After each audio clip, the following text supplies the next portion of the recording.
안녕하세요, 홈포마지아입니다.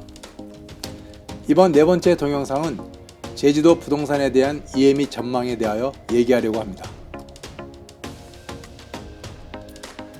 그럼 다섯 번째 이야기, 제주도 부동산에 대한 이해에 대하여 시작하겠습니다. 미국 하와이의 오아후 섬은 제주도와 면적도 비슷하고 화산섬이라는 특징도 비슷하며 휴양지와 은퇴 후 살고 싶은 곳으로도 많은 관심을 갖고 있는 것 또한 유사합니다. 토지가 넓은 싱글하우스는 매년 거래 가격이 2008년 미국 금융위기 때만 잠시 주춤하고 본토보다도 훨씬 많이 상승하고 있습니다. 하와이와도 비교 분석을 한 분들은 제주도에 계속적인 투자를 하고 있습니다. 제주 제2공항이 건설을 시작하고 중국 자본이 다시 들어와야 제주도 부동산이 다시 기지개를 필 것이라고 말하는 사람들이 많습니다. 먼저 아파트에 대해 얘기해 보겠습니다.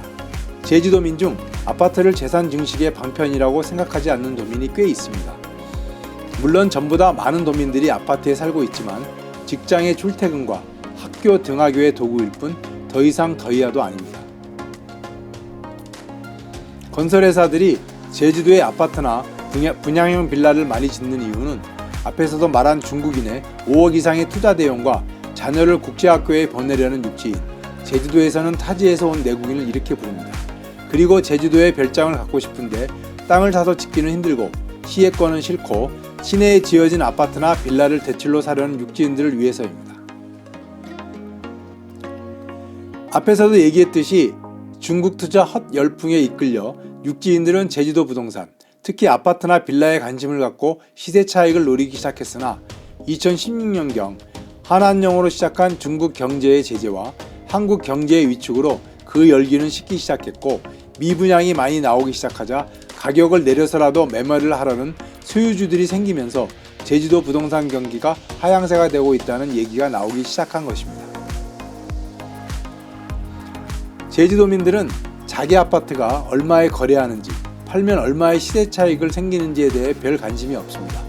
제주시나 서귀포시의 아파트를 소유할 정도의 도민이라면 시외에 집도 있고 집안 가수원도 크게 소유하고 있기 때문입니다.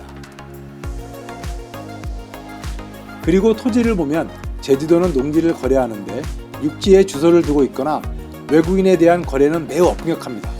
1000제곱미터 이상의 농지를 거래하려면 농지 소유 자격을 받아야 하는데 외지에 주소를 두고 있으면 거의 힘들다고 봐야 합니다.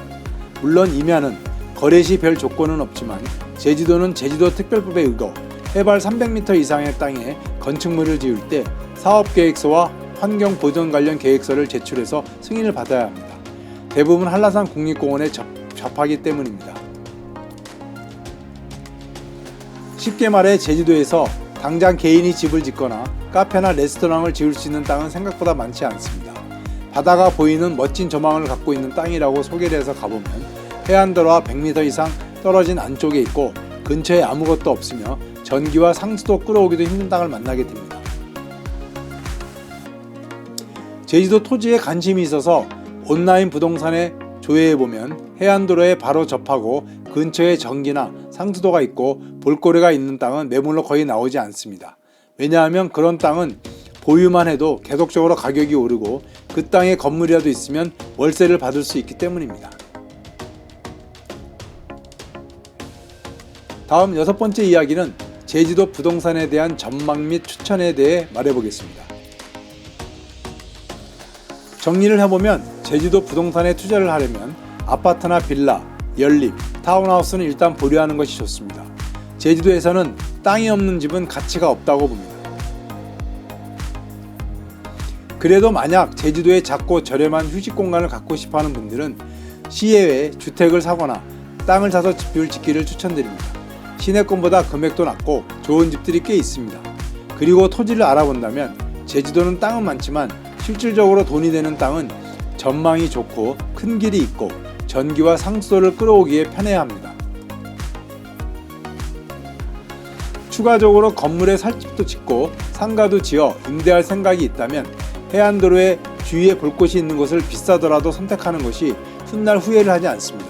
일주도로, 즉 12번 국도 안쪽 한라산 방면에 땅을 사실 계획이면 땅 주위에 축사가 없는지, 농축산 공장이 없는지를 확인하고 사야 합니다. 해안도로 땅을 사려고 한다면 조망만 보지 말고 근처에 양식장이 없는지, 볼거리가 있는지를 확인하고 사야 합니다. 제주도 땅은 중국이나 육지분들이 관심을 갖기 전부터 꾸준히 전국 평균 이상을 오르고 있었습니다. 2013년 이후 중국인의 관심을 갑자기 받은 이후 많이 올랐다고 보시겠지만, 앞에서도 말했듯이 중국 관광객과 국내 관광객, 다른 나라 관광객이 많이 들어오면서 필요한 관광 편의시설을 짓기 위해 거래가 활발해졌다고 보는 것이 맞습니다. 다시 말해 제주도가 전면 관광객 입도 금지를 실행한다면 모를까 계속적으로 국내의 관광객은 증가할 것이고, 거기에 맞물려 은퇴 이후의 삶을 보내려는 분들까지 더해진다면 제주도 부동산, 특히 제주도 땅에 대한 투자는 상당히 매력이 있다고 생각합니다. 또 중요한 것은 제주도로 이주를 생각한다면 시외로 갈 때 지역 주민들의 성향도 고려해야 합니다. 조선 후기의 실학자인 이중환이 쓴 지리책 택리지에서도 무릇 살터를 잡는 데는 첫째 지리가 최우선이고, 다음은 생리가 좋아야 하며, 다음으로 인심이 좋아야 하고, 또 다음은 아름다운 산과 물이 있어야 된다고 되어 있습니다. 제주도는 지역별로 주민들의 성향이 좀 틀립니다. 제주도 동쪽으로는 조천이 성향이 강하고 서쪽은 애월이 성향이 강합니다. 제주도에 살려고 이사를 오면 그 지역 주민들과 교류도 해야 하고 도움도 받아야 하기 때문에 이 부분이 매우 중요할 수도 있습니다. 지역의 성향도 제주의 삶, 사업, 그리고 부의 성장에 많은 영향을 줍니다. 저는 개인적으로 요즘 떠오르고 있는 한림이나 한경을 권해드리는데, 그중 한경면을 특히 권해드립니다. 그래서 전 예전부터 제주도 서쪽의 한경면을 유심히 보았고, 한경면의 진짜 제주도다운 모습이 언젠가는 주목될 것이라고 생각해왔습니다. 제 생각이 맞았는지 자연적이고 제주도다운 모습을 담고 싶어하는 방송에서 차츰 많이 찾기 시작해 지금은 많은 유명세를 타고 있습니다. 주민들의 성향도 점잖고 순하신 편입니다. 제주도로 이주를 하실 것인지 투자를 하실 것인지는 본인의 결정이시겠지만, 부동산에 관심이 있으시고 여유로운 노년을 기대하신다면 제주도를 권해드립니다. 그리고 앞에서도 얘기 드렸지만 많이 공부하시고 알아보길 바랍니다. 다음 동영상은 제주도가 투자나 이주를 고려하신 분들을 위해 얘기 드리려고 합니다. 다음 동영상도 시청 부탁드립니다. 감사합니다.